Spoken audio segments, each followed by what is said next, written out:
we're live. Okay, so good evening, everyone, and welcome. This is TGN, where you get to play board games with us. This evening is our regular Spotlight stream, where we like to take a look at games that are on Kickstarter, just being released, games that we want to give some extra attention to. And so this week, we are doing Blood of an Englishman. And Josh, would you like to tell us a little bit about this game? You totally skipped intros. Oh, I did skip intros. You're Josh. Yeah, I'm Josh. Matt. I'm TP/Panda. And we've got some special guests with us this evening. So we've got Sarah from Renegade Games. Say hi, Sarah. Hey, how's it going? And then we've got Dan, who is the creator of The Blood of an Englishman. Hello. So? Me and Matt can't see them, but Yeah, we're sure you guys look good. So Josh, do you want to tell us what we're getting into here? yeah, I could talk about it. We're sure Sarah and Dan could actually tell us more about what the game is. That they would be the right people to ask That's if true. they are here. That's true. Would you guys like to take it away and explain the game a little bit for us? Yeah, that sounds like a great job for Dan to do.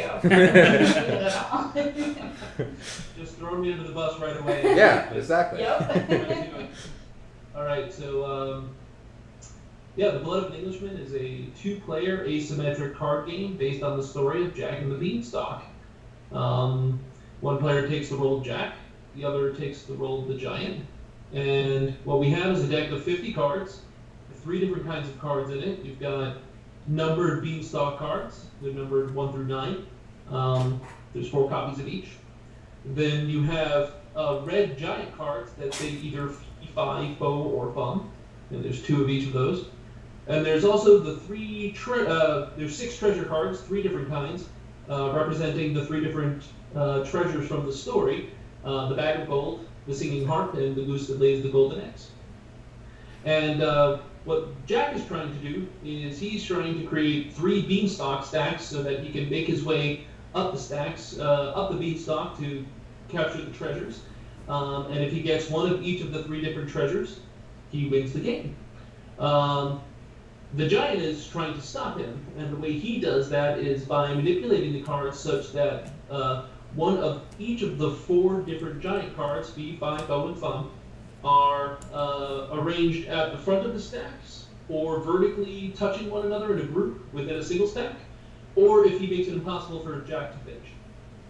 And that's basically it. That's it's got a very it's all open information. It's random setup, but other than that, there's no randomness to the game. It's got a very kind of puzzly chess-like feel, but each side plays very differently. Very cool. So for the actual gameplay, Josh was teaching me it a little bit before, but I really like that you guys have the cheat sheet cards. That's always a good thing. So do you want to give us a little explanation of the turn order for the individual players? Absolutely. So the way that works is, so I'll explain Jack first. He's a little easier to explain, a little more straightforward, and then I'll explain the giant. So just like in the story, Jack is nimble. He gets to move very quickly. The giant gets to do fewer things, but each move is more powerful. So Jack on his turn gets 3 moves. Each move can be completed in one of 3 ways. The first way is he can take a card from the front of the stack and move it to the front of a different stack. So for example, on the board setup you have there, you can maybe take that goose and use it to cover up the giant card on the 5th stack on the right. By shifting it in front of it. The second way he can move cards in the stack is he can take a card from the back of the stack and move it to the front of the same stack. So, for example, he could take one of those beanstalk cards at the very back of the stack and then move it to the front of the same stack. The third way is he could take a card from either the front or the back of the stack and move it to the top of his active beanstalk stack. So he's trying to create these beanstalk stacks in order to capture the treasures. And so what's happening is he has one beanstalk that he's climbing up at a time. And what he's trying to do is build a series of ascending, but not necessarily sequential valued cards. So what that means is that each card that he plays has to have a number that's higher than the one underneath it, but he can skip numbers. So the numbers go 1 through 9, but he only needs 6 of them, so he can skip up to 3 numbers. So, for example, on his turn, he could take a card from the back of the stack, just, like you're showing, put it on top of the beanstalk. Once he has 6 cards, then he can take use a normal move from either the front or the back of the stack to take a treasure card and then put it on top. Once he's done that, he's captured that treasure from the giant, and then you can put those aside and then start again.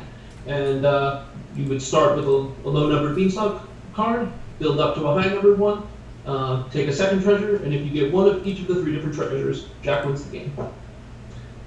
Right? Sounds pretty simple. Yeah, it's pretty straightforward.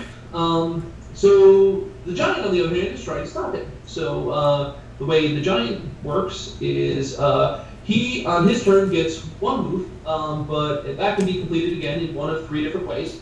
So his first choice is to take the 4 front cards of any stack and move it to the front of a different stack. So, and they have to be all together in a group. So he can take those 4 cards and shift them front to front. All right? Mm-hmm. So Jack is moving 1 card at a time, Giant moves 4. The second option the Giant has is he can make 2 single card moves front to front. Unlike Jack, he can never move cards from the back of the stacks, but he can move 2 cards one at a time, from the front of a stack to the front of another stack.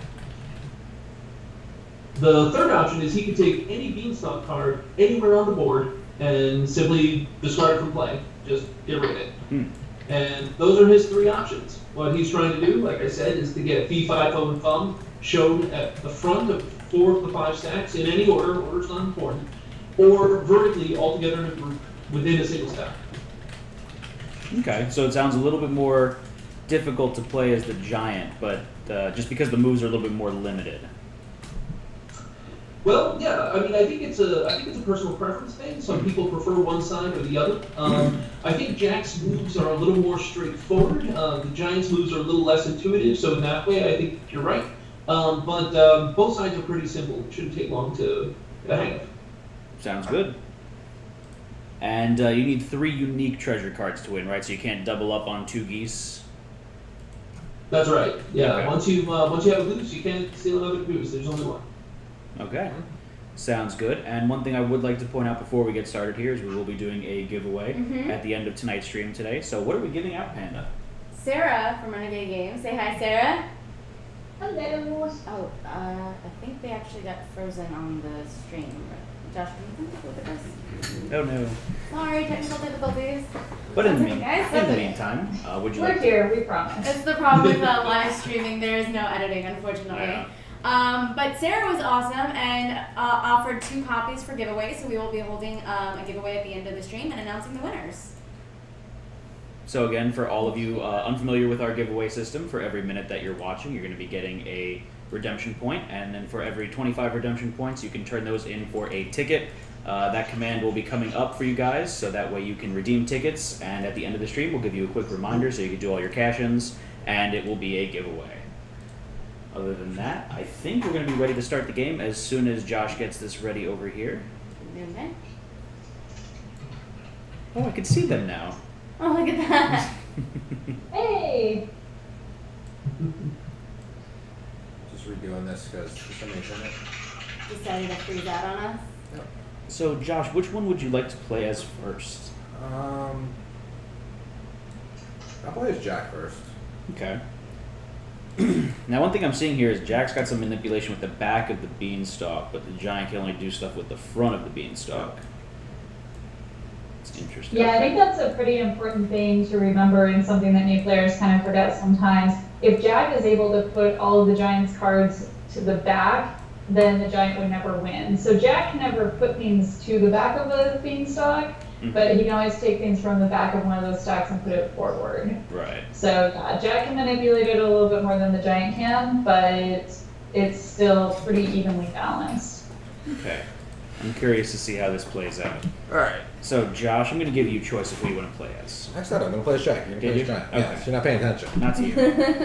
Alright. All right. Now remember, to finish setup, you have to do the Giantess's protection. So if you remember in the story, when Jack first shows up at the Giant's castle,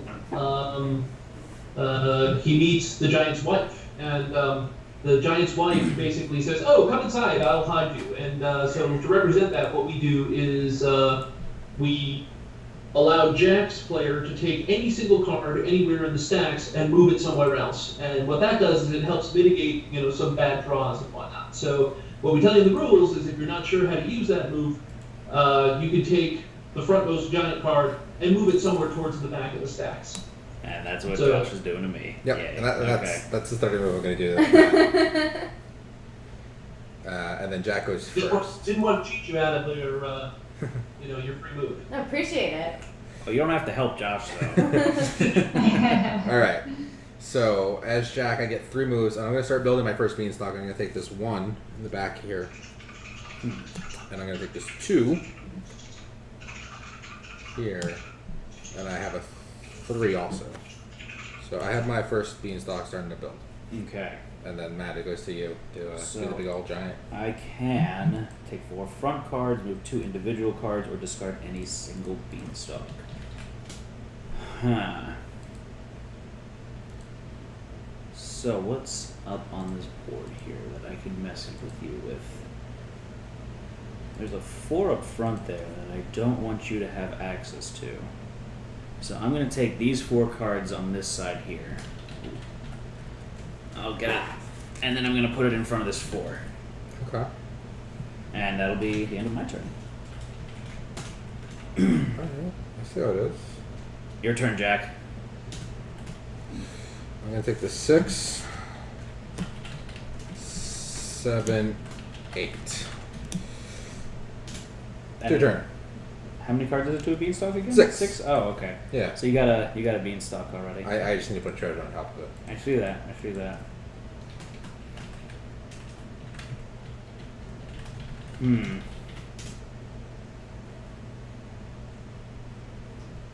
At the beginning, Jack will get a lot of cards pretty quickly, but then as cards start coming off of the board, it gets easier and easier for the giant to close in on him Right. and get all the P5 bum cards in the right spot. So at the beginning, it always feels like Jack is winning, and then by the end, you can just have one turn where the giant just pulls it off and wins out of the blue.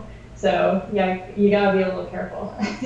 So, Okay. what's your thought process right now? My thought process is I want to try and block him from getting a treasure. So the immediate thing is there's a goose sitting right up front. And I'm thinking I want to block that. But if you could take cards from the back, then you could just get to that harp fairly easily. Mhm. But what am I going to do? I'm going to... Could do something. Thank you. I'm going to move this stack here in front of the goose. Okay. So you're blocking my goose. Yes, I block your goose. Alright.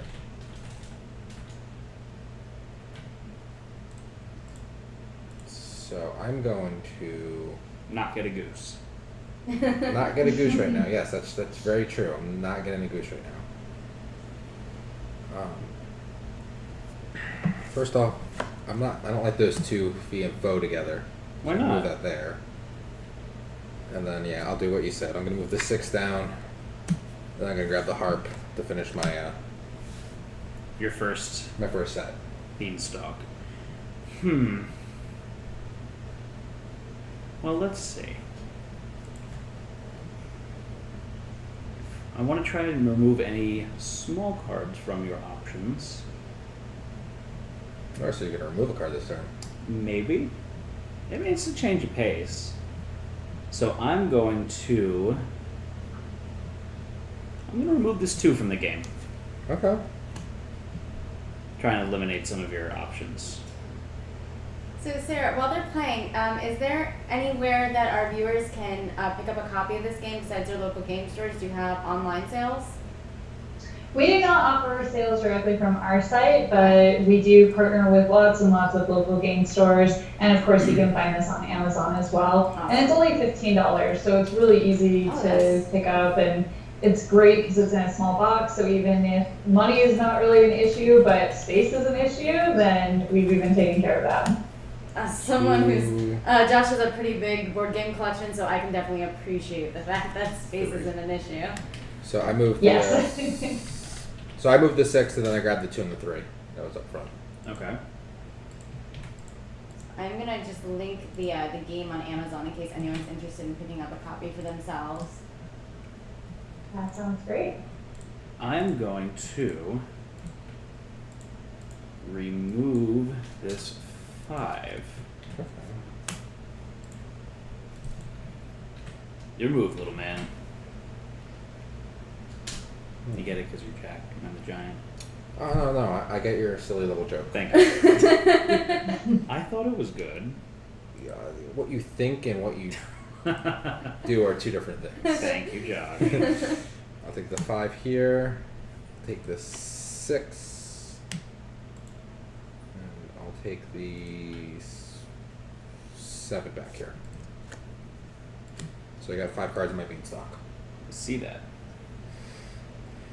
So, just want to double check my moves again. Move 2 cards individually front to front. Yeah. There's my other option, and you're up to 7. Nicole, you need to put that back. Sorry. You just lost. Sorry. Okay. You're good. I'm going to move the fee to the front of this stack, and Okay. then I'm going to move.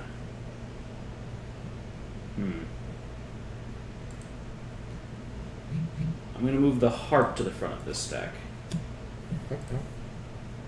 Now, may I ask why you didn't move the 1 there so you had the 3 next to each other first? Don't worry about it. Okay. Just asking.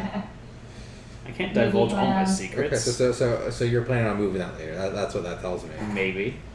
Just trying to figure out your strategy. You don't know. All right. Let's see what you're trying to do.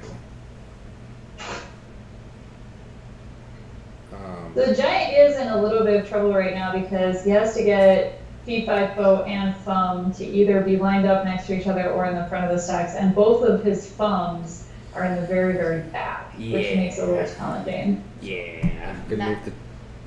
Nayabari says Matt needs to unbury either thumb card to get that card in threat of winning. I'm working So on I'm it. moving the 2 here. Yep. I'm taking this 9 to finish the stack, and then I'm putting some gold on top of it. Okay. So that's stack number 2. Okay. I'm going to take these 4 cards and move them over here. That's 4. Oh, I did the math wrong. That's good. I'm going to eliminate this 1. That's what I'm going to do. Okay. I'm trying here. I see what you're trying to do now. And now you're going to stop me. Because you can't math. Who'd have thunk it? The engineer can't math. Thank you. Alright, so I'm going to do it the 2, 3, 4. Now, why didn't you take the 4 from there? Why don't I take the 4 from the back? Okay. I actually didn't notice the 4 was there. Oh, okay. To be honest, I didn't notice. Okay. Honest. I'm really interested to hear Sarah and Dan's strategies for this game. I'm sure they've played There's it. a couple strategies in the rulebook. Is there? Yeah, that's actually nice. The rulebook has a couple strategies in there for how to play as the giant and Jack. That's awesome. Like a couple tips. That's cool. Which I didn't let Matt read. Well, the rules are so simple, and really all the rules are on those 2 cards. So having a little bit of extra room in the rule book, it was nice to be able to squish those suggestions in there for people. Because what we found looking at people testing this was that most of the time people ended up with one strategy that worked for them, or they kept trying the same strategy that wasn't working. So it's good to be introduced to some other ideas. I'm going to try a little something different here. I'm going to eliminate this 8 from the game. Okay. I think that's really awesome because I have a problem getting out of my own mindset and being able to think of situations differently. So having that kind of spark to, oh, okay, that might work too. I would appreciate that. Josh, did you just say that you read them and you didn't let Matt read them? Yeah. So I have an excuse for losing. 5. Nice. I actually don't remember what they said, but Oh, yeah. sure. Sure. I'm taking the I'll- 5, the 6, and I'm going to take this 9 down here. And that almost finishes my last stock. Almost. Almost. I mean, you're pretty much. What, you got gold and a harp, so I need to just prevent you from getting a goose. Yes. Which is pretty impossible, though.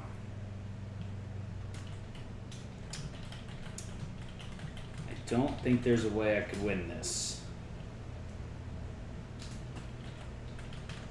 I think Well, the you- good news is that it only takes a few minutes to play. So if you do Yeah. have a game where it just feels a little impossible, you can always try again.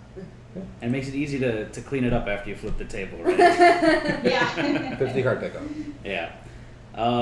So here, I'll just make it easy on you. Go ahead, Josh.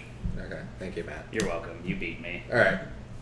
So we want to switch roles now? Yeah, let's switch roles. Let me try playing as Jack. I do want to try playing as the Giant again in the future, just because I see what I could have done differently there. I tried blocking you more than I tried going for my own Do you want stuff. to see the strategy stuff? I'm not gonna read it right now. You can read it to everyone. You're gonna make me play storyteller? Okay. I mean, there's like 3 bullet points for each one.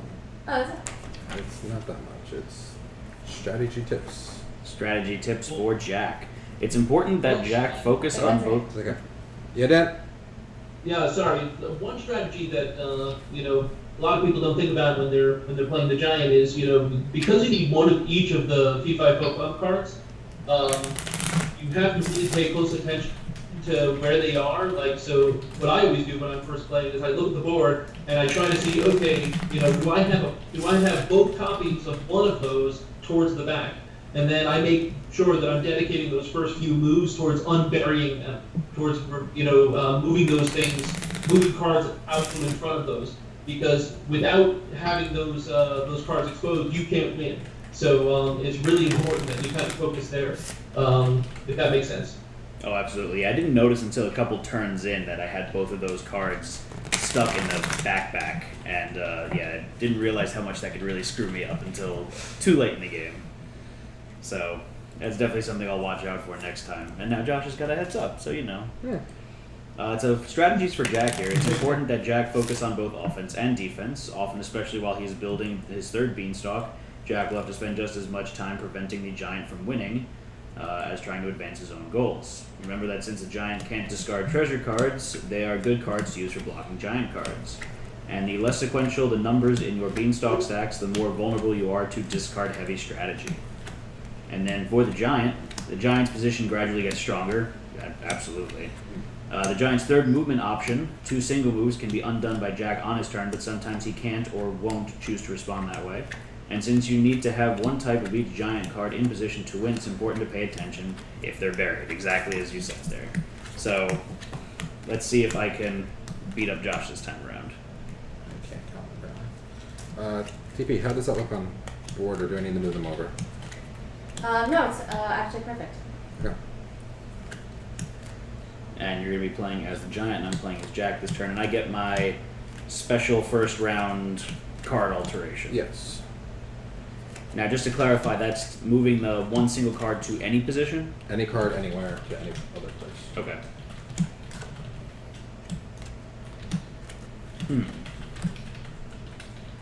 So Dan, while we're doing this, what made you come up with this game idea and stuff? What was the inspiration behind this? This was definitely a case of wanting to make a game about a particular theme. Jack and the Beanstalk is probably my favorite fairy tale, and I was reading it to my son for the first time, and I remembered him just reacting so strongly to this, because when I'm reading him the story, I'm playing it 3, 5, 4, 5, and he was frightened, and it was awesome, and he loved it, and then for a week afterwards he was stomping around the house saying 3, 5, so. I was listening to this all the time, and I was like going, oh, there's definitely a game there, and I just remember the next morning on the way to work, I was just thinking, okay, feet, 5, and thumb on separate cards, and once you get them in the right position, that means the Giant has caught Jack.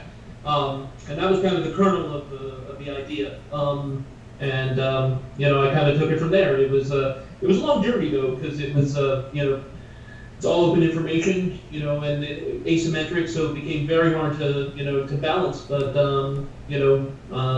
just played it to the, played it with a lot of different people and a lot of different places. I think everybody in my immediate vicinity, every designer I knew was sick of seeing it after playing it for a year and a half. But then when I met Sarah and Scott from Renegade, they helped me, get those last bunch of, they helped me organize big playtesting events, and we got it to a really great place. And so, that's how we got there.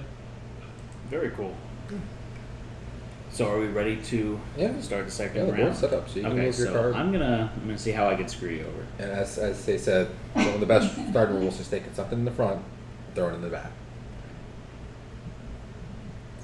So I'm gonna Josh, take this fee card, and Okay. I'm gonna shove it back here. Oh, so you want to put the 2 fees back there? Well, second to last. Oh, you're second to last. Yeah, if you could help me out here, Josh. Alright. Sorry, I don't have fingernails. You don't have. Okay, sure. All right, and you get to go first with 3 moves. 3 moves. Okay. And what were you saying, TP?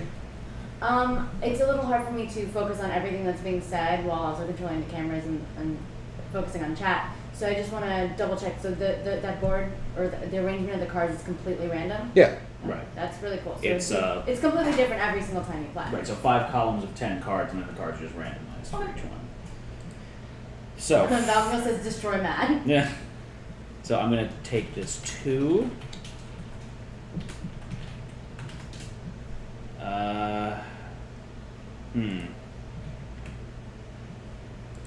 What else am I gonna do? I'm gonna take this 4. And then I'm going to move a goose in front of your feet. Or is that thigh? You're buying my goose or your goose? I'm goosing your thigh. Okay. All right. So.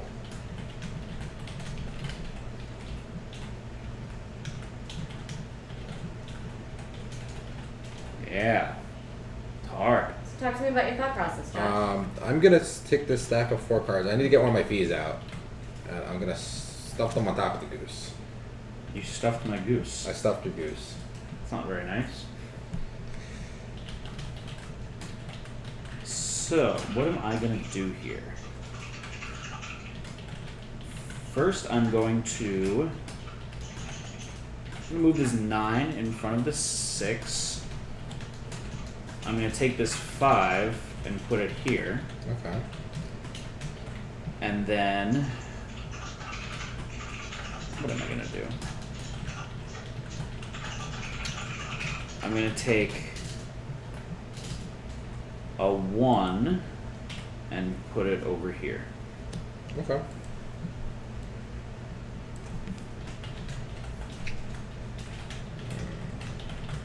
So what I'm trying to do is I'm trying to keep odd amounts in front of his I'm gonna kill this 8. giant cards. Yeah, I'm gonna kill the 8. Okay. That's what I'm gonna So do. Dan, maybe you can say yes or no about this. I've found that when I'm playing, if I destroy cards that are higher up, then it's more likely that the Jack player will skip to make cards lower in the beanstalk and then get caught by the end of the beanstalk if I can get rid of 8s and 9s. Does that seem true? Yeah, I think all other things considered equal, higher is better, but it's more situational. I found, what I generally try to do when I'm discarding is I look at the back 3 and the front 3 cards of each stack, because those are what Jack can get to do next turn, and I try to limit my discards to those. Yeah. If you're discarding in the middle, unless you're trying to set up a win, those are the ones that, so another thing I look for is unique numbers. So if he's got, 2 4s, for example, if he needs a lowish number and he's got 2 4s, well, if I discard one, he'll just go for the other, right? If he's got them within those 3 at the front or the back. So what I do is I try to discard different numbers, less options, and I try to discard ones towards the back and the front, so as to limit his choices the next turn. And I think those are more influential than just picking the higher numbers in general. Okay. That makes sense. Pro tips from Dan. Pro tips. Thanks, Dan. I'll use them wisely. There's really no one better to give you pro tips. I know. Yeah. So I'm going to take this 6 here with my first move.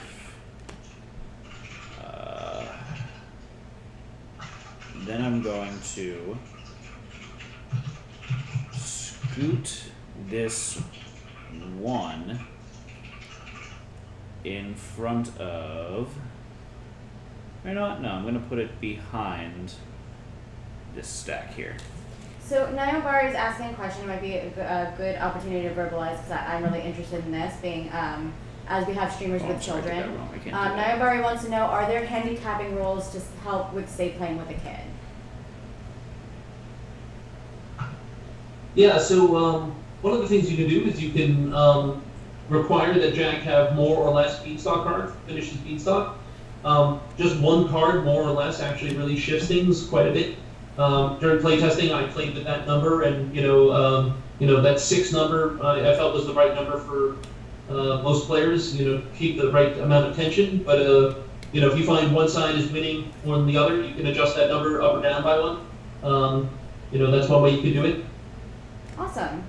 So I'm The burying other all your thing we treasures. have really noticed about this game is that people tend to be better at one side or the other. So if I'm really good at playing Jack and I'm playing against my husband, then if we switch the game around, I beat him with Jack a few times and then we switch. I'm just so terrible at playing the other side that he'll beat me then. And so it looks like the game is unbalanced because you have one side always winning no matter who's playing it. But really it's just dependent on the strengths of the players, how good they are at the different strategies because it is an asymmetrical game. So it's kind of interesting that way. Like we've heard players say, I've played this game 6 times and I just can't win with Jack, or the other way around. But it seems so even, and we've actually done a lot of statistics and a lot of playtesting to make sure that it was really close. But within individuals, it seems very unbalanced.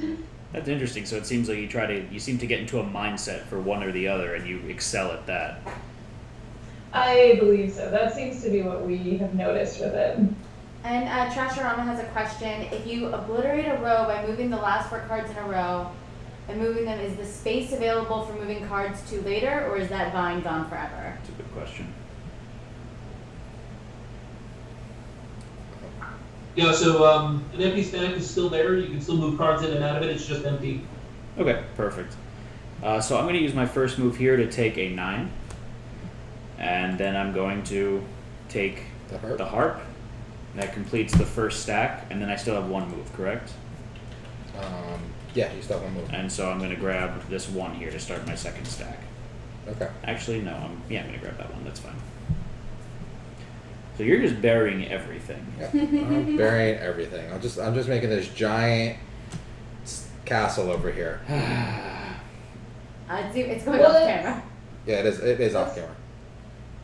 It's probably a good idea because both of the goose cards are in that stack. So to be able to get there, your Jack is either going to have to get rid of the cards at the back of the stack or the front of the stack, and there are a lot on both sides right now. Yeah. You're making this difficult on me. That's my job. Yeah, it is, isn't it? It also eliminates a lot of the cards in between his Speed by Foe Fun cards in the left-hand stacks. Hmm. Yeah, so that's my issue right now is that. So I'm going to grab this 2 here. I'm going to grab the 4. And then I'm going to grab the 5. Okay. And that'll be my turn.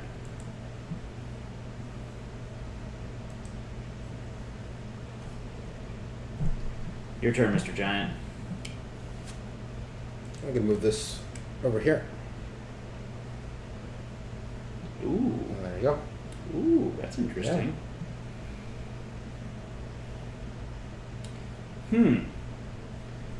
So for my first move, I'm going to take this 6. Then I'm going to send your giant to the back of this stack here, your faux card. And then I'm going to take this 8 over here. And that will be your turn. Oh, hold on. You Uh-oh. can't move cards to the back of the Yeah, you stack. can't move back cards. Oh, back. that's right. Why do I keep doing that? Yeah. Yeah. It's because it's so useful you really want to do Yeah, it, but yeah. the giant would never ever win. Even Nayabari is calling you out on that. Okay, so I will Stop cheating. stop cheating. Okay. So I'll take this 7 and move it to the front of this stack, Okay. and then I'll take this 8. And I'm going to. Stop. We're gonna take unbury this- stuff. I'm gonna unbury some stuff for you. Oh, thank you. Because I realized I buried my own card. You realized you buried your own card. Yeah. Okay, so then I'm going to move this 4 to the front of this stack over here. Okay. Then I'm going to grab a gold. That completes my second stalk. Okay. And then I'm going to start out with this 1. Down here. Alright. I see the problem. So giant, you don't have a fee. Bye. So I'm gonna do 2 moves. I'm gonna move this here and move, oops, and this here. Got so excited you cut off Sarah. Yeah, sorry. Yeah, I didn't have my phi. That was it was stuck in that giant pile. It's like when you see that one move, it's like, I can do something. It's really exciting.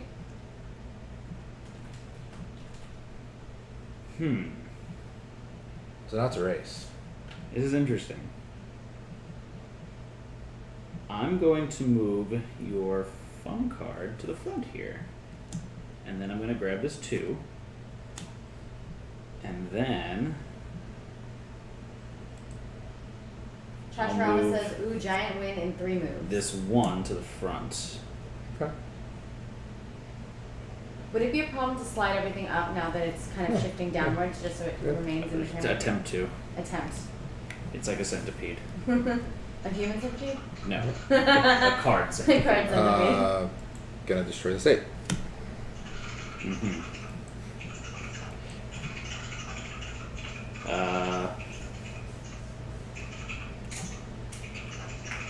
I'm going to take your phi and I'm going to move it over here. Okay. Then I'm going to take this 5 and move it to the front of the stack. Okay. Then I'm going to take this 3. I'm gonna destroy this 3.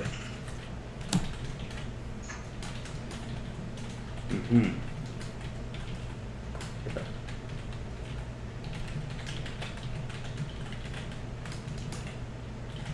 Very interesting. This is interesting. Yeah. I'm going to take your fee and move it to the front of the stack. Okay. I'm going to take this 9 and move it to the front of this stack. You're playing defensive now. A little bit. And then I'm going to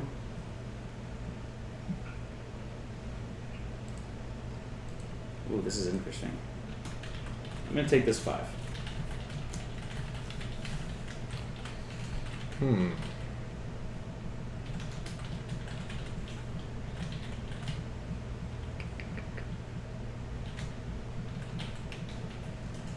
Make this difficult on me.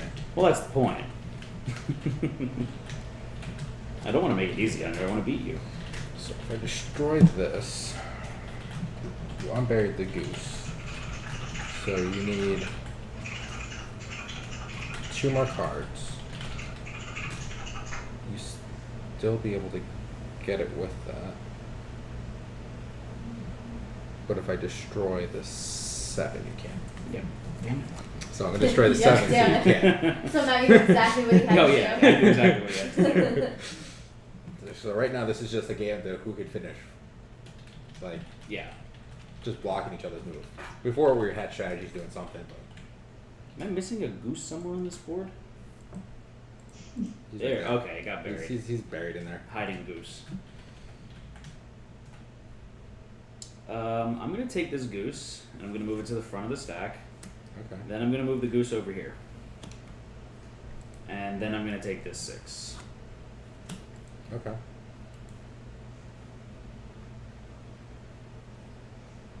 Your turn, Josh.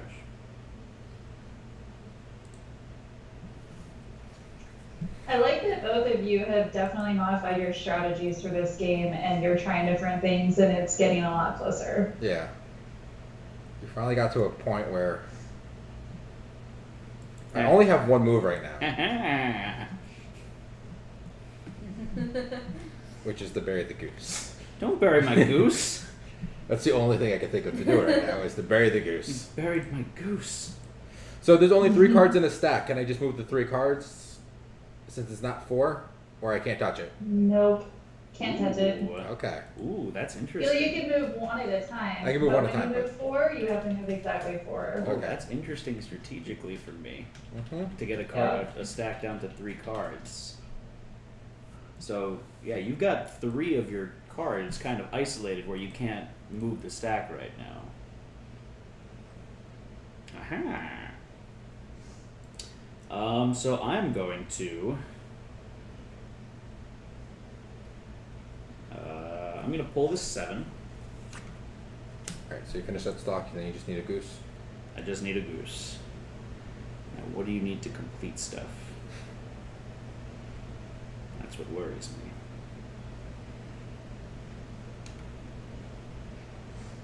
me.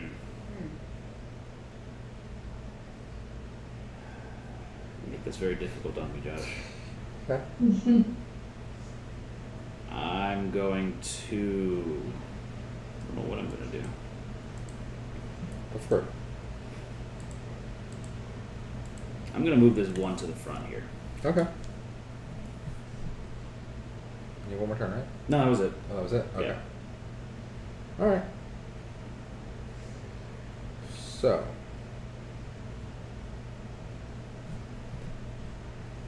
Come on, Mr. Giant. I can't win. You can't win? Why can't you win? Verbalize. Because he can go next. He can win next turn. I can't stop it. Really? Mm-hmm. Because he That's just needs to gonna get the goose here. happen. And it's going to take him 2 moves. I can't do anything to stop him from getting that goose. And I don't think I can win. That's my goose. Yeah. I can't win otherwise. Nope. You were so close to getting all of them on the ends of the stacks, the P5 Gofan. Yeah, that's what I was working on, and he got it. So no, there's nothing I can do. You won. Yay, so I'm going to get my goose. Honk, honk. Honk honk. So wait a second. You played as Jack. I won as Jack, and Josh won as Jack. So So no one has won as the giant. no one has won as the Giant yet. I feel like there's a redemption game coming here. Would you guys mind if we go for one more round? Dan, Sarah? Oh, go for it. Awesome. Sure. Okay. So how did you guys end up hooking up and get in the game, Sarah? So we were at this event called Unpub. It happens in Baltimore every year in April. And it's a really cool event because it's made for designers to get extra playtesting from the public. And as publishers, we can go and look for game designs that are not yet published and possibly sign deals. So we were there looking for potential games for this year and next year. And I am in love with Arboretum, which is one of Dan's previous games. So when I noticed that Dan was there on the schedule, I knew that we had to talk to him. And so when he had a game that looked really, really good and we were excited about publishing, it was a no-brainer. We just had to convince Dan that he wanted to work with us, which hopefully wasn't too hard. So Dan, how many games Yeah. have you published? This is my 3rd game to reach print. As Sarah mentioned, I published Arboretum last year, in early 2015. And I had an earlier game from Rio Grande called Cavemen: The Quest for Fire that was in 2012. Very neat. So are there any tips that you want to give this lowly giant over here on how to beat Jack? I think that's the important Well, now that the deal is looking favorable here, it's Ooh. Yeah, that deal is very giant friendly take a on the look. left side. And the video delay is actually kind of killing me here, Uh-oh. more relevantly, but Oh, you're starting to lag a little bit there, Dan. I The don't delay know if makes it's it on your end or ours. Yeah, it is a little tough because we see everything a few seconds after it Yeah. happens. So Yeah. giving you guys tips and tricks is always tough. Because we see that you've done something and then we realize, oh no, they made a mistake. That's okay. So You're like, not doing the rules wrong, it was just strategy-wise. yeah. No, so the last game, I thought when you went to go do that, I thought you still had 2 moves left. I'm like, you could win right now and get that goose. Oh, Like, you no, could. yeah. And I wasn't counting I didn't realize you didn't move beforehand. So I was like, why isn't he just getting that goose? I don't understand what he's doing. So, Jack, you get your freebie at the beginning. Yes, I get my freebie at the beginning, and this I don't that's- like. That's You got to break that up. I gotta break that up. So this is going to be tricky for the giant too, because he's got 2 funds and 2 fives both in one stack. So that's It's pretty interesting. Yeah, I gotta work on breaking that up. I'm gonna throw this foe over here, Okay. and then I am going to 2, 3.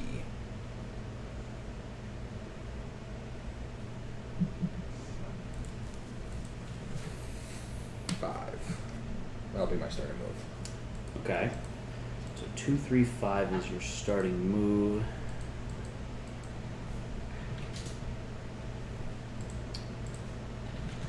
I'm going to change up the strategy here a little bit. Okay. What are you gonna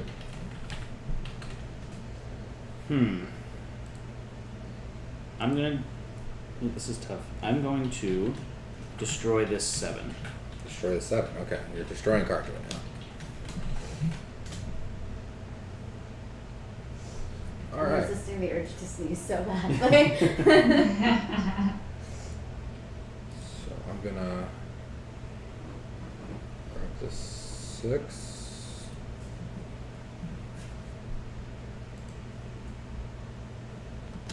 So what are you thinking about right now, Josh? Grabbing the 6. What are you trying to do? I'm trying to figure out how to finish this.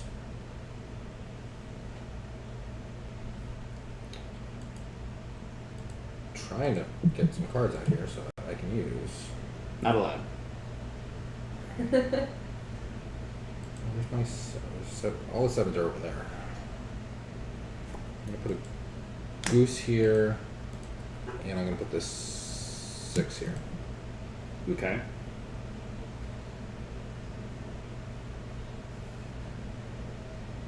And you have 4 cards right now. Yeah, I got 4 cards in my beanstalk.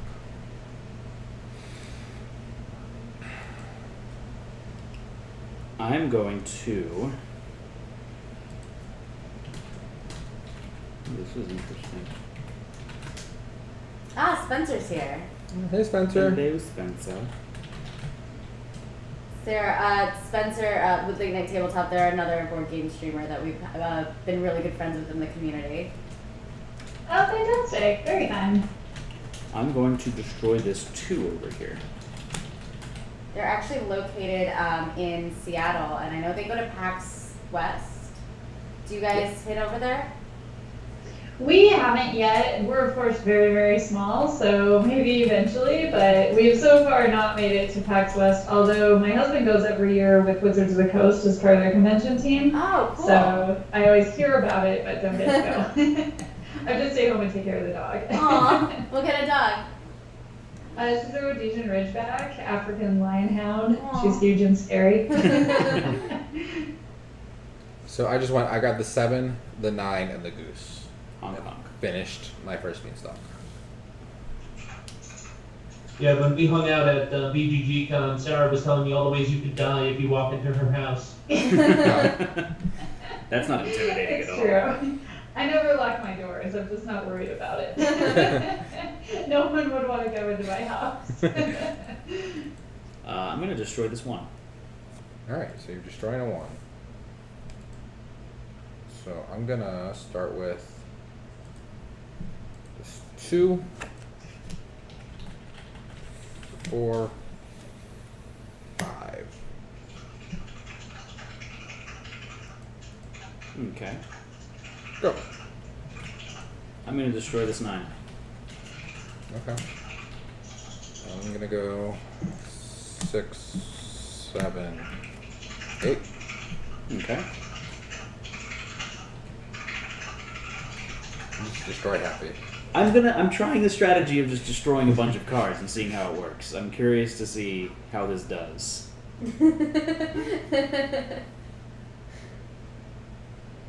What? You see what Sarah said in chat? I don't have chat. You don't have chat. Oh, you don't have chat? Oh, yeah, you No. put the... Yeah. I forgot you put their faces over where chat Yeah. usually goes on their screen. It's such a quick game, they couldn't play just one, it's like Pringles. Yes. Once you pop, the fun don't stop. So you got that.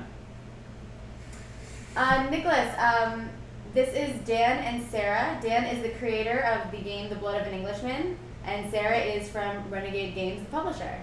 I'm gonna destroy your 2. You can't destroy what's in my beanstalk. I'm sorry. I thought that was a stack over No, there. no, that's my beanstalk. Separated over there. a little Don't bit. don't touch my beanstalk. that would be a little OP. That would be. I'm going to destroy this 5. Okay.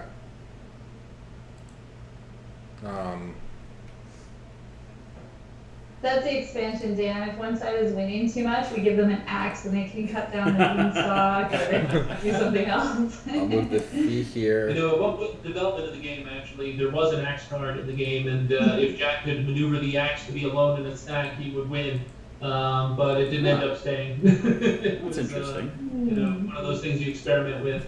I had all sorts of different kinds of cards in the deck at one point. I had a fairy, I had the cow, I had the magic beans, you know, lots of different stuff. But you know, at one, you know, you start stripping all that stuff away, you know, during development. Alright. Well, I'm glad you did. I think this is exactly what it needs to be. Alright, so I took the harp and I moved a couple cards around for you. Thank you.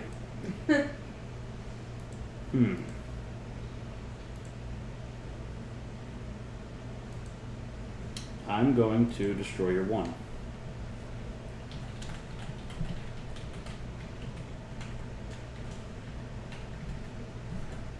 Just a rampaging giant. 1, 2,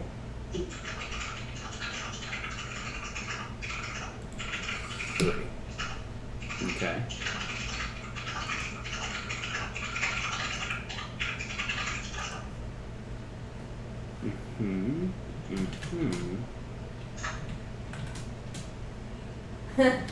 Bunkle Dunk says, hi, is not being a jerk yet. Me, of course. I'm going to destroy your 7 over here. Okay.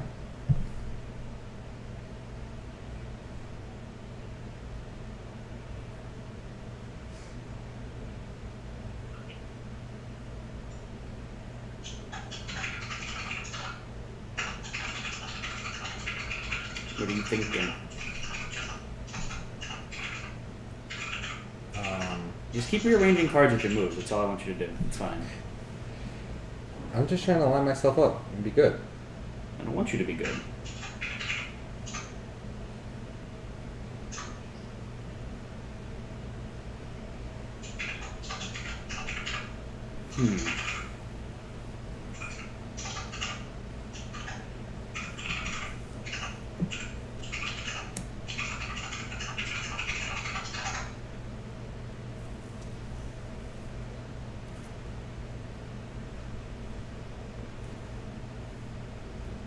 Interesting.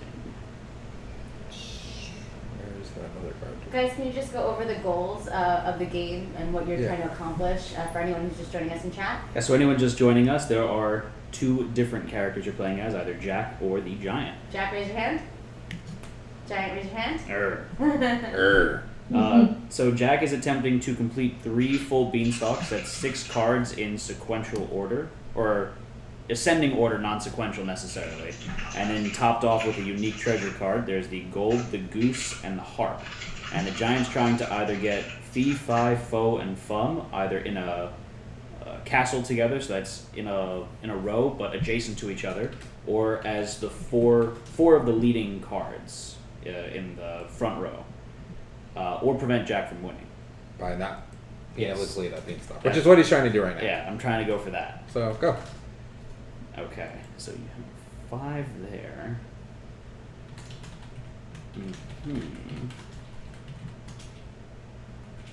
There's so few cards on the board this game now. It's crazy. Yeah. But you guys are also going off the side a little bit. Can you see this? I That's can all that matters. is Oh, this yeah, part. okay. Yeah. These are my completed stacks. Okay. So, I have the one I'm working on right here, so they can see that.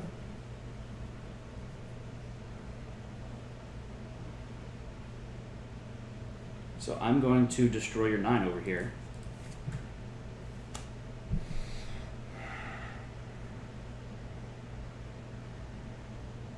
Yeah, you have those. Yep, I do. You do. You did it. Ooh, the Giants finally gonna win. 6.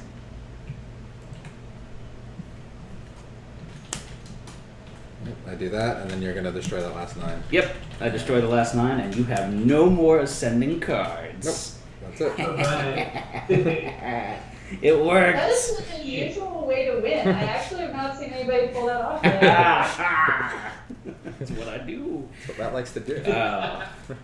That's exciting. I like that. So I believe that's Josh with 1 win, and me with 2 wins. 2 wins, yes. So 1 as a giant. Oh, but that was fun. I enjoyed that. You enjoyed winning. I enjoyed winning, but I enjoyed coming up with a little bit of a different strategy to that one too. I was trying to... I saw at the end there, like, oh wait, there's no more 7s. Yeah, there's no more 7s, and I'm like, I still need just enough numbers, and there's no way for me to... Right, I was trying to keep that away from you as long as possible. Well, that's one of the things I've noticed is as you get further in the game, you're like, all right, I'm going down a hole, and he's leading me down there, and I can't do anything to stop it. That's very cool. So, do we have time for one more there, TP, or do we want to... It's up to Dan and Sarah. Do you guys mind? They seem to be a little addicted to the game. Well, do we have time for that and some questions? Does anybody have questions about it? That's true, yeah. We're not really on a time crunch, but I don't want to keep you guys too long. I'm sure you have things you should be doing. So. That is it. Well, what do you think, Dan? Should we stick it out for another game? I can stick around. If anybody has questions, I'm here. Awesome. Yeah, so in the meantime, any of you guys can chat if you have any questions specific for the game designers that you want to throw out there. Feel free to just shout them out in the chat, and they'll either see themselves or answer them, or TP will relay them to them, or we'll stop midstream, any strategy things, stuff like that. Awesome. Other than that, Josh and I are going to be doing one last game, seeing if he can tie it up with me. They are like Pringles. They are like Pringles. And I'm going to play giant this time and see if I can... Try that. So, from what you're seeing, what do you think so far? I mean, do you want to hop in for a game, baby? I would, but you'd have to explain. I've been focusing on. Understandable. So I don't want to have to delay that by having to go over it all over again. It'd just be really But funny if you jumped in we with are Josh. definitely going to be playing this game when I have a chance to play. Yeah. I have a feeling this would be one of the ones you rather enjoyed playing. Nayomari says, from both, what do we have to look forward to in 2017 from both Dan and Renegade? Well, as far as Renegade goes, we have a lot of stuff coming up. We have only currently announced 1 game. We're kind of holding off until the holiday craziness has died down a little bit before we announce a few other games. But the one that we did announce, we showed off at BGG, and it's called Castles of Caladale. And it's a tile laying game where every turn you're taking a piece of your castle and you're placing it on your own board, building your own beautiful castle. But what's cool about this game is that at any time during the entire game, you can rearrange all of the tiles in front of you however you want. So instead of placing a tile and having it locked into place and then finding another tile that's better, that would have fit there better, you can just always rearrange your castle and make it as beautiful as possible. So it's a very pleasant, very good feeling game that's also this wonderful puzzle and some good strategy too. And that's coming out in February. And Dan, did you have anything you are working on? I know of one thing you're working on. I don't know if you're ready to talk about it yet, though. Yeah, I've got a few irons in the fire, like always. But my wife and I have a new baby, so time is way limited. But I am working on a micro game. I can tell you that much. That I'm hoping to make some further progress in, but. Still got a little ways to go. I've got a few other things that I'm playing with, with different. I'm working on a deck builder too. Because you can't call yourself a card game designer in this day and age without having a deck builder. So I feel like I'm obligated to make one, but I hope will be pretty different. We'll see about all that. But that's pretty much all I can say. I don't like to talk about things before I know what final form they're going to be in. Nothing's close enough to really leak yet. I will say that one thing that I've liked about all of Dan's games is that they have a spatial component, and you can see that very strongly in this one and Arboretum, where the cards are being moved around in the board in a way that matters where they are at. Mm-hmm. And one of the prototypes that Dan is working on also has that signature to it, which I really appreciate. I'm bad at that type of game, but I really enjoy it. Yeah, I think using cards as a game board is a space that I really just love working in. There's lots of games that do it, but I still feel like there's just so much room to explore there. There's so many cool things you can do. And it kind of blurs the line between tile laying and card play. But when you have actual cards, then you can you have that nice easy. Oh, it's easy to shuffle, easy to play, easy to carry. And easy for me to prototype, which is why I think I use cards instead of tiles. Making tiles is hard. Ask Kane Plenko. If you ask him someday about prototyping pressure cooker. He and I were friends before, we were both with Renegade, and he told me the horror stories he had from making prototypes of his first game, and I was just like, why are you using tiles, man? That's your problem. Just do cards. Kane always has very elaborate games. He is the designer of Fuse, Covert, and a few other things coming up very quickly. He also did Dead Men Tell No Tales and Pressure Cooker as two of his first games. And his prototypes and his rules are just so intricate, and there's so much going on, and he always ends up cutting a bunch of stuff out and getting it to this really elegant, simple final version. But when you're looking at the prototypes in between, it just blows my mind that anybody could think of these things while they're just driving home in their car. He's not even in front of anything when he's doing this. He's just thinking about it. It's crazy. That's the kind of designer Kane is, right? He's just really, I don't know how he does it. It's a mystery to me too, but no, really cool stuff. But I saw somebody had a question about the start of a fairy tale card game, card set. And you mentioned the Red Riding Hood versus Wolf. That's cool. I thought, I actually started working on a Three Little Pigs game at one point. I put it aside for now, but maybe that'll come back at some point, because I think the problem there is, it can only be 4 players trying to take the wolf. That's still you can do 2. I don't know, but I love fairy tales. I think that games in general, board games especially, really do trade in archetypes and this sort of thing, and it works really well with these kind of simplistic, kind of archetypical stories. And this is why I think fairy tales make really great framing devices for them. Because if you think about it, like you think about trading the Mediterranean, or any of these medieval farming, things that no one does. If you think about those kinds of games, they're really not realistic. They're kind of saying, well, this is kind of the general idea. This is kind of the this is the concept. This is what you would expect it to be like, and that's how they work. But unlike trading the Mediterranean, which was a real complex thing, I feel like a story, telling a story through a simple game is, works really, really well, and that's why I thought, this kind of game came together well.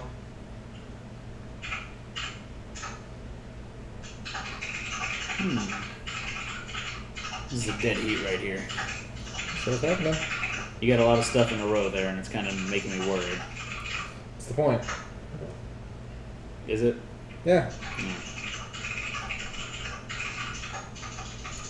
So what have you been doing while we've been talking about? So I got my first beanstalk done. Okay. And Josh has a bunch of cards in a castle right now, in a row, or in a column, and it's getting me a little nervous. I have one more move.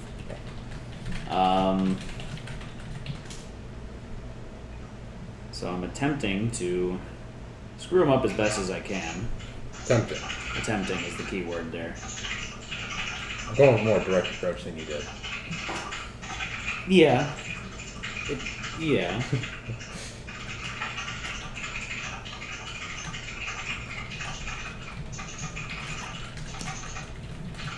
Okay, now it's your turn.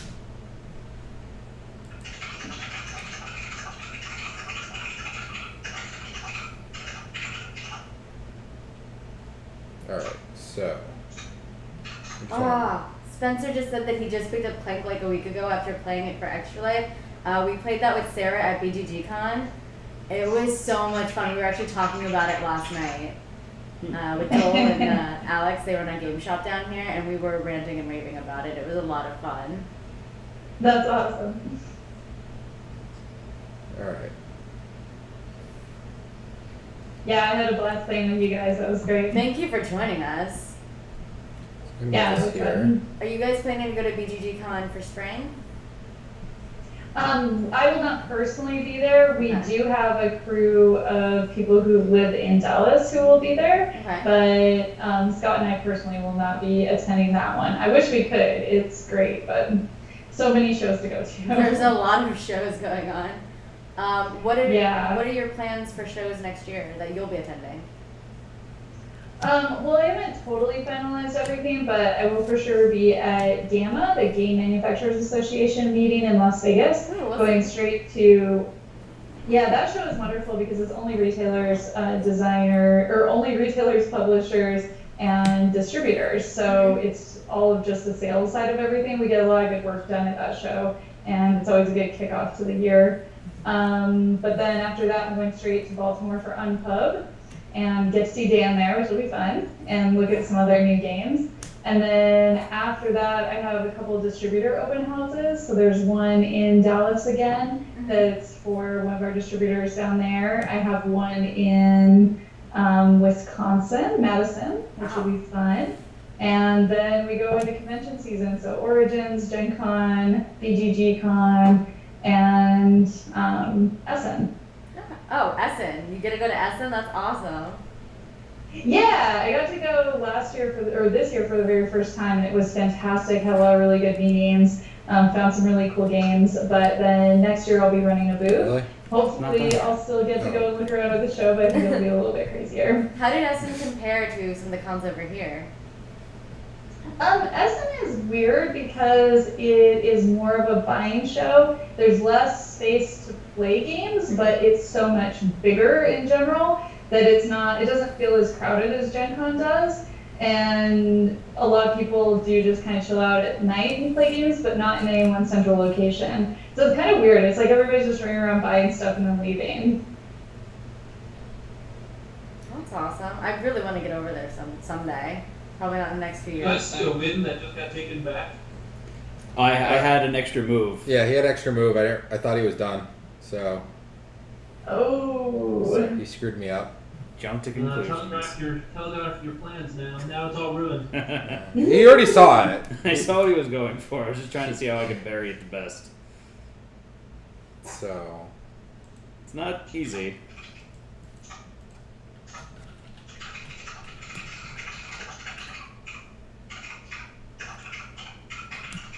So I did want to answer a question Nicholas Patton had in chat about Tabletop Simulator. So it's kind of a tough one. I want to respect the property rights of both the designers and then us as a publisher, all the artists that went into a game. So having a game up for free on Tabletop Simulator is kind of tough because it does take away from being able to make money from a product that we put a lot of incredible effort into. But at the same time, I feel like board games are to be played in a social way. So while things like this are great to give exposure to a game, I think most of the time you would want to be sitting next to somebody playing a game with them in your house or at your store or at a pub. So I don't think it probably impacts sales all that much, but I would probably rather people have a way to give us some sort of compensation for being able to enjoy our game. Of course, and you know, this game is such an affordable price point that I don't see why a tabletop simulator would be necessary, especially for this. I mean, it's a lot of entertainment comes from just $15, and you can see that they don't want to give up. So I think it's definitely a reasonable price point.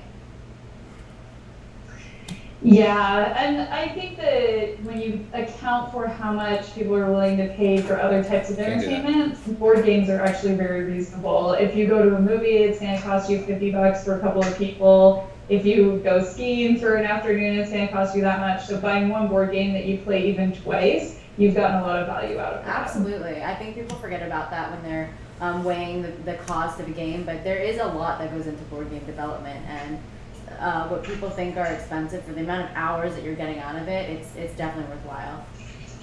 Especially Yeah, if you for enjoy sure. playing it. Right, you get such a high replayability out of board games Oh, compared to other absolutely. times or other sorts of media. There was a board game that we came across at a convention. I don't remember what it was, but they marketed it as kind of like an escape room, and it was a one-time board game. I'm like, that's weird. Mm-hmm. And then I realized, well, everything else you do is one time anyway. So board games are just unique in the fact that you can play them over and over and have that enjoyment from it. So I definitely I love having a huge board game collection because we're never bored over here. Yeah, definitely. My only problem with board games is I have too many to play them as much as I want. I need more time, not more games, unfortunately. What are you talking about? There's never too many. No, you're right, you're right. This is what I told my wife. No, this isn't too many.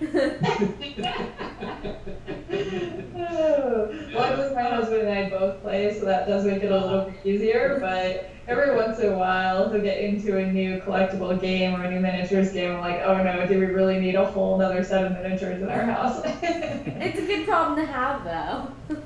It is, it's fine. Absolutely. How big is your collection, Sarah?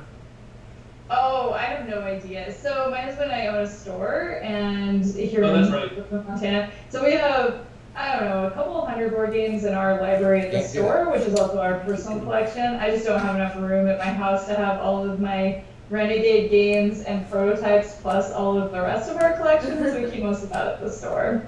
But my prized possessions, like my signed copy of Arboretum and my signed copy of Blood of an Englishman, I keep those at my house. I got in trouble with my game group last week because I had kept Arboretum with me and they wanted to play it. That's the personal stash. Yeah, I have to be careful. But we do have a lot of miniatures games too. My husband and I both have played quite a few different systems, so everything from multiple different War Machine armies. I have one Warhammer army that I haven't played a whole lot of. We have Wrath of King's armies. Guild Ball is my current favorite. We've got, oh geez, I don't even remember all the other ones. We have some weird miniatures, a lot of stuff. Those take up a lot of space. So it looks like the Giant won again. Yep. Really? Yep. He got the fee 5 fum. I didn't see it. Yeah. You're so defensive. Yeah. So you both, each one is Jack, and then you both each one is a Jack. Yeah, so I think that speaks to the balance, the balance of the yeah. game. Yeah. That's really cool. The Giant's a little bit more difficult to pick up, I think. Yeah, it's a little bit more of a learning Yeah. curve to it, and then once you get there, it's you see where the strategy needs to be. Well, you need to be like super aggressive, so Jack is complete defense and Yeah. not trying to build anything. Exactly. Is what I've seen. So.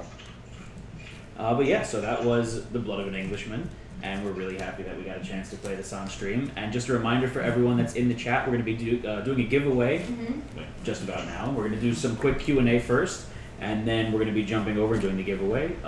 We have, if you want to talk about it. The giveaway? Yeah, the giveaway. So the giveaway is going to work like any of our other giveaways do. If you've seen this stream before, you know how it works. You get one free ticket into the giveaway. If this is your first time, no big deal. After that, you can trade in 25 points for one ticket. Gives you extra opportunities if you're someone who comes into the stream a lot or participates more. You're earning 1 point per minute that you are in the stream. And sometimes we do things like this where I'll just give everyone some extra points. That's an extra ticket for everyone. It's 25 points, so there's no reason why you shouldn't be in this giveaway. I want to thank Sarah again for being so awesome and providing us with 2 copies to give away to you guys. You guys can just give her a huge shout out. That's awesome of her. Oh, no problem. Did you say what the Thank you giveaway guys for was? listening. Awesome. And yeah, it is 2 copies of The Blood of an Englishman. So If I two did people not copy. already. We're giving 2 different people a copy. Not one person getting 2. No, yes, copies. two people will be selected for 1 copy of The Blood of an There we Englishman. go. And that applies with our normal international shipping. Or are we doing free for everything? I asked Sarah if she'd rather us ship it from our location or if she'd ship it from where she is, and she agreed that she wouldn't mind shipping it from where she is. Fantastic. Sarah, I do want to point out that we do have a lot of international viewers, as you can see from Agent Vetter, who's in the UK. Is there an issue with international shipping? Do you have any qualifications? Well, how about this? If we have an international shipment that we need to do, I'll send it to you guys and then you can take care of that. Perfect. That Okay. works? That's Sounds fine. Great, we'll do that. awesome. Okay, so then you guys please go ahead and go into the giveaway so you can start getting your tickets. Other than I that, want to talk about the game. yeah, let's talk about the game for now. So Josh, you want to go first? What you like, what you didn't like, anything like that? I like it. I like The first time I played a game like this, I don't play many. We don't play many 2-player games. We don't. It's usually more of a bigger co-op style or head-to-head. Bigger games with 3, 4, 5 people. Right. Because we typically have a big group. But I like this as a 2-player game. And I like this. I like the strategy. And after the second time playing the Giant, I like both sides of the game. The first time the Giant was a little bit. The only thing I don't dislike it, and I know Sarah, you said the box is small, but what I do like, it is a small box, but I would like this to be portable, and I would love if there was a tuck box inside this, so I could take the deck of cards and stick it in my pocket and go somewhere with it. And so I was actually thinking about this, taking a deck box and putting a bunch of different little card micro games in it might be really cool for traveling. Yeah. So I thought it would be cool if this just came with a tuck box that had the nice art on it and everything. You just take it out of the big box, put it in your pocket or your purse or whatever, and you go out with it. And that's one of my things is just about games that are just a deck. They like to use this big box. I understand why they use it. It's to show more shelf presence and everything else. I understand the reason for the big box. It's just like, I have this little small game. I wish I could throw it in my pocket or something and take it somewhere. It is where it goes. But that's not a big issue. I could pretty much take a deck of card box and put it in there and do it. But Band-Aid box like Matt does with his magic cards. Yeah. But it would be nice if it's in the future, if you thought about your deck boxes, if you put a tuck box just within this, you can still have your big box and then you have a little tuck box inside that you can use if you wanted to. But that's just my thing about little deck games that I would like just to make it more portable. Nothing with the actual game itself. It's just like I like that portable option of I can just kind of grab this and put it in a bag. But that's really my biggest criticism, and that's what I was saying earlier today was I wish there was something because it would make it easier to carry somewhere and pull it out easier. And that's one of the reasons why I like Love Letter is because it's a little pouch you can kind of throw anywhere and take it. And, but as far as but first with the gameplay, it was fun. I liked it. And so Sarah and Dan, so this is the first time we've actually played it. We didn't do a practice session beforehand. We do read the rules, but we like to Yeah. have a little bit.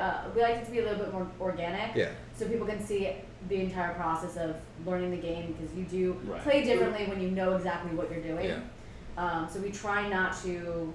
And also because Twitch is generally, they're participating, at least viewing, and they are learning the game with us. So if we're playing as seasoned players, by the time they're watching it, it's a little easier for them to get lost. So if we're learning together, I think it makes for... it avoids skipping over things that are taken for granted. Exactly.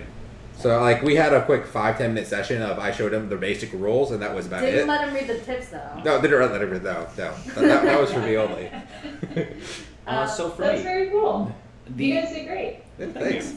I really enjoy the game mechanics. I like the unique win conditions for each side. I think that adds a lot of interest to the game for me because if it was both players going for the same end goal, I could see it getting old fast or something to that effect. But I think that this adds a lot of unique replayability to it just because if you get a little fatigued with playing Jack every time, you just switch it up and play as a Giant. It's a completely different strategy set for you. And at first I was gonna complain because I thought that it was a little one-sided in terms of the ease of play for one side or the other, but again, as Josh was saying, as the game progressed, it's a little bit more strategy heavy for the Giant, but I like that just because it makes the win a little bit more gratifying too.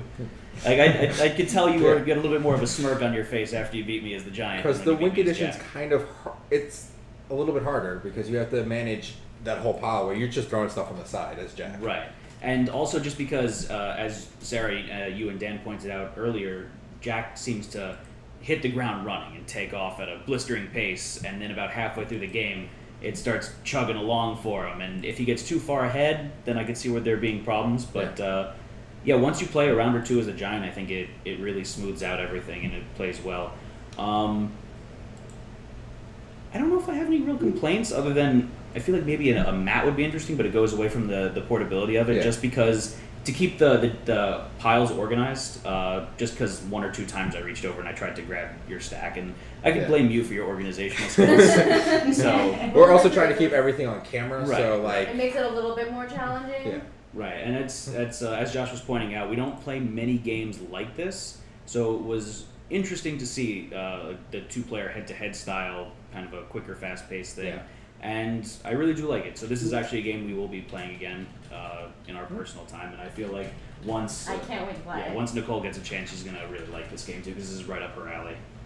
Yeah, no, I'm actually really excited just by watching because I have different strategies than you guys. You guys are definitely more seasoned players, and I'm kind of a newbie when it comes to board games. So I like the idea of two different types of gameplay, and you can pick whatever strategy works for you. Like Sarah was saying, that a person tends to be better at one or the other. I like that there's that option to it, and I like that the games aren't too long because I get exhausted when I feel like I'm losing and there's nothing I can do and I just have to sit there or flip the table.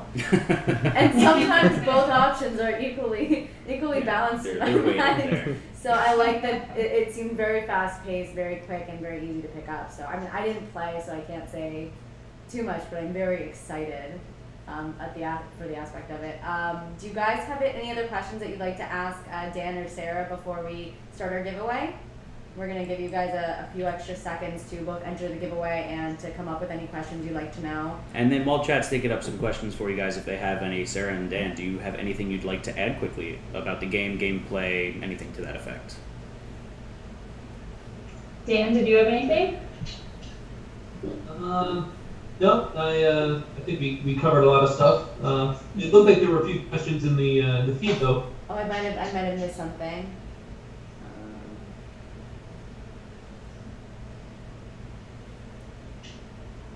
Is there anything backlogged there?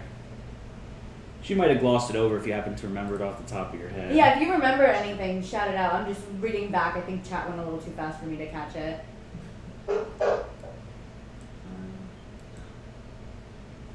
Let's see now. Nayabari asked, what games are you hoping to get under the Christmas tree or whatever religious nomination you follow?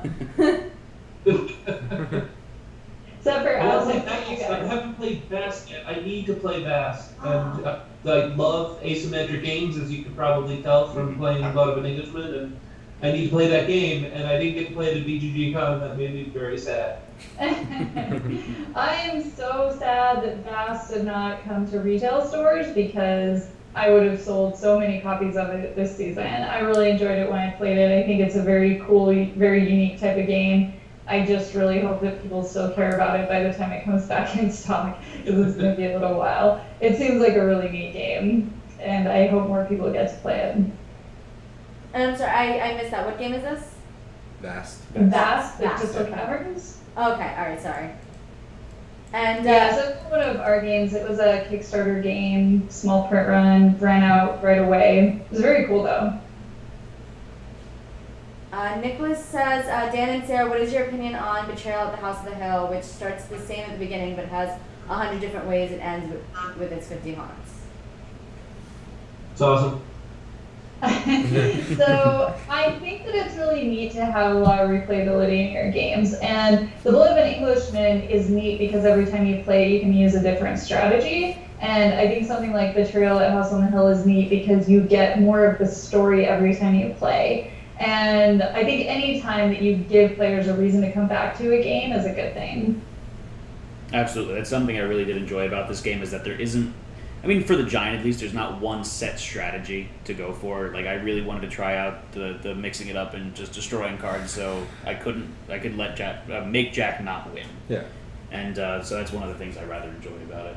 Was there any other questions there? Scragglefoot says, Dan, do you have a particular style of game you enjoy creating more than others? Did we cover that? Well, I quickly said in the chat, as all of my games are card games, and that's really not because I only do card games, but that's kind of just where they all ended up. Yeah, I love doing card games. I mean, I was a huge Magic the Gathering fan, and I love games that are, I like something I really focus on in design is making sure that every time I make a game, I want to provide you an experience that you never.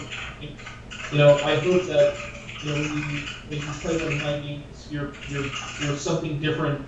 That's different from the other games that are out there. I like having mechanics that are simple and easy to understand, but then offer the depth of gameplay and the way I do that is through, I think I mentioned earlier, using cards as your board. I kind of did something like that in Arboretum, and I'm doing, a kind of a very different take on it here. And as Sarah mentioned, my new microgame, I'm playing with that idea too. It's something I think that is just really really fertile design space. And there's a lot of people, and drafting is awesome. It's probably the coolest mechanic that you see it out there, but still I feel like there's not enough good drafting game. Yeah, it's one of the styles that we rather enjoy playing. So if you can come up with something like that, definitely send it our way. We would enjoy that as well. I actually have a question for Dan. I'm really intrigued by the creative process. How long does it take for you to develop a game from concept to completion, or is it different every time? Oh, that's a good question. It's a little different every time. It kind of depends on the game. I think it's getting a little shorter as I get a little more experience. My first game took me about, say about 2 years, start to finish. And then Arboretum kind of came together quickly. That was more like about a year, and this one took about another 2 years. But that's I'm doing this part time, and I have some gigs part time.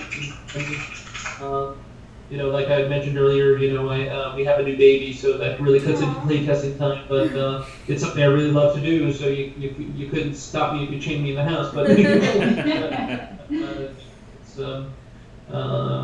just finding the time to do it. So I think it's really, for me, that initial phase. It kind of depends where you start. Because sometimes you'll come up with an idea for a game, and then you'll try lots of different attempts, and it's only after one of the other games that I'm working on, I've probably tried 20 different variations on it, all kind of reaching in different directions, and is it the same game? Are they different games? So it kind of I think once you kind of say, okay, this is what the game's going to be, and then you start iterating on it. Depending on the level of complexity, like I actually feel like the bigger, more complex games are actually in a way easier because there's more unknowns. Like Blood of an Englishman was very, very hard for me to balance because it's so simple, and I knew it needed to be that way, and so there was nowhere to hide. There's no special abilities, there was no tweaking numbers. It was all very, very straightforward, and and that's what it wanted to be, and so I didn't want to let it go until I felt like it was where it needed to be, and that took some time. So the short answer is it's a little different every time, but it takes a while. And it does seem, just to add to that a little bit, from the other designers that we've worked with, it seems like after we pick up a game, it's usually about a year before it's on store shelves. Really? And a good chunk of that is finishing up with the development, finding the right artists, getting all the rules done and the graphic design, and then the production itself takes about a month, and then shipping is another 2 months. So it's just kind of a long process, and usually by the time we find a game, the designer's already been working on it for at least a year, if not 2. So it's a definite long process, but it's usually worth it in the end. Speaking of the art, I really like the art on this game. I mean, I know they say don't judge a book by its cover, and you shouldn't, but I find the box, the art, the cards extremely appealing and very aesthetically pleasing. So I just thank you. give you guys a shout out on that. And I know I saw some comments about how awesome the art looked. So. Yeah, that's one thing we try really hard to do, because I think that there are a crazy number of really good games out there right now, but if you don't have the whole package, then nobody is going to see it and no one will get to enjoy it. So as just service and respect for our designers, we have to pair it with the right artists and get the right final look to that to make sure that people get to find it. And this artist that did the Blood of an Englishman has worked with us on a few other games, including Lotus, Covert, and Fuse, and he is just incredibly talented. His stuff is always gorgeous. And that was another reason, honestly, why we put it in the box size that we did. There were 2 main reasons. One, we wanted to make sure that it was big enough that you could see that really cool artwork, And 2, we wanted to make it the same size as the Arboretum. So if you own both of those, which I highly recommend, you can put them next to each other on the shelf. Oh, that's cool. And I have one more question as far as like the development of the game goes. Now you mentioned that like getting an artist would be something that you get after you pick up after the publisher picks up the game from the creator. Is the artist something that you guys decide together on the art, or is that solely Renegade's decision or Dan's decision, or how does that work? We really like to work collaboratively with our designers because we feel like if we're all on the same page, it's just going to end up being better. And so we, depending on the different designer, will have recommendations that we put forward, or we'll get recommendations from the designer. For this particular one, I believe that because we'd already worked with Chris Avtosky a few times, that we recommended working with him again. And Dan, I assume you were okay with that? You seemed like you were happy with that. Yes, very much okay. No, he did. I just remember his work on other titles and was always like really impressed. And no, he's done amazing work. And that's actually one of the reasons I decided to sign this game with Renegade, because I knew from talking to other people that just they just go the extra mile to work with you, and they really respect your vision. And this was a game that was. I'd worked a long time on and really had a special place in my heart because I knew what I wanted, and they were like totally on board, and I was just like, yes, that's what I want. So and they made it awesome. Fantastic. Awesome. All right. Well, thank you so much for answering the questions. I don't see any other ones in chat. I don't know if I missed anything else. But I think that would be a great time to pull the results of the giveaway. Let's give away some free stuff. All right, awesome. So it's really great because we have 200 tickets that were cashed in. Nice. In the hour and a half that we've been up for the giveaway. Let's see the first winner. One at a time. One at a time. Drum roll. There we go. If I can get to the right screen. Oh, you'll get it eventually. It's just building suspense. That's what it is. It's Yeah. totally what it It's is. giving people the last like 5 seconds to go click on it. Hurry, go! Alright, gonna close ticket purchases, and first winner is going to be Loyal Sim. Loyal Sim, congratulations. Loyal You Sim won a is copy awesome. of The Blood of an Englishman. Loyal Sim has been a loyal viewer for a very long time, so I'm really excited to see that she got that. I feel like she's really going to enjoy it. Mm-hmm. And then the second winner is going to be Late Night Tabletop, Spencer. Spencer. Nice. I know Spencer was jonesing for it a little bit before He the was. stream, too. That's the I funny told him, and I think I could visualize his mouth drooling. So. So he'll be playing it with Weston or Steven probably. The cool thing about Spencer being the one to win the game is it's probably going to be on their stream as well. So you kind of get like a twofer with that. Double whammy. So I'm just going to shout out to them. Yeah, so anyways, thank you all for joining us. This has been our spotlight presentation of The Blood of an Englishman. Is there anything else that we want to add to this? I want to say thank you so much to Sarah and Dan for Skyping in. Yeah, thank you guys a lot. We really do appreciate you giving us your time there and helping us delve a little bit more in depth to this game. Thank you guys so much for having us. We really appreciate it. Yeah, it was my pleasure. Thank you so much. Absolutely. No, it was wonderful. We'd be more than happy to have you on anytime that you want. This has been amazing, and we really do appreciate you taking the time. I know that with time zones, it can always be a little difficult. So thanks for sticking it out with us. No problem. So if you want to do a shameless plug for us now. Yeah. Make sure you guys are following us everywhere. Twitch, Twitter, YouTube, Facebook, Instagram, and then come chat with us in Discord. We're in there a whole bunch. And join us for our future streams. Tomorrow, Tuesday, 8 p.m. Eastern Time, we're doing our Twitch Plays Kingdom Death continuation, going into Lantern Year 3, and then 5. That's right, 3 was the last one. I'm a week behind, guys. 5. And then join us on Thursday for our continuation of Twitch Plays Kingdom Death, 8 p.m. Eastern Time. And then worst case scenario, join us back here next Monday at 8 p.m. Eastern Time for our next spotlight session of... Adrenaline, right? Adrenaline by CGE, yeah. Yeah, we're going to play Adrenaline by CGE. And then we're also having a special Sunday stream sometime Sunday night. Okay. We don't have exact time, so we'll announce that more when we know when. But you'll know if you follow us on Facebook, Twitch, Yeah. Twitter, YouTube, Instagram, and chat with us in Discord. But otherwise, thank you all for joining us. Oops, I We hope spelled that wrong. we hope Sorry. that you tune in again. This has been another TGN presentation, and we are signing off now. So good night, everyone. I'm Matt, I'm Josh. I'm Nicole. and that's Dan and Sarah. Bye, Good night, everyone. Bye. Bye bye.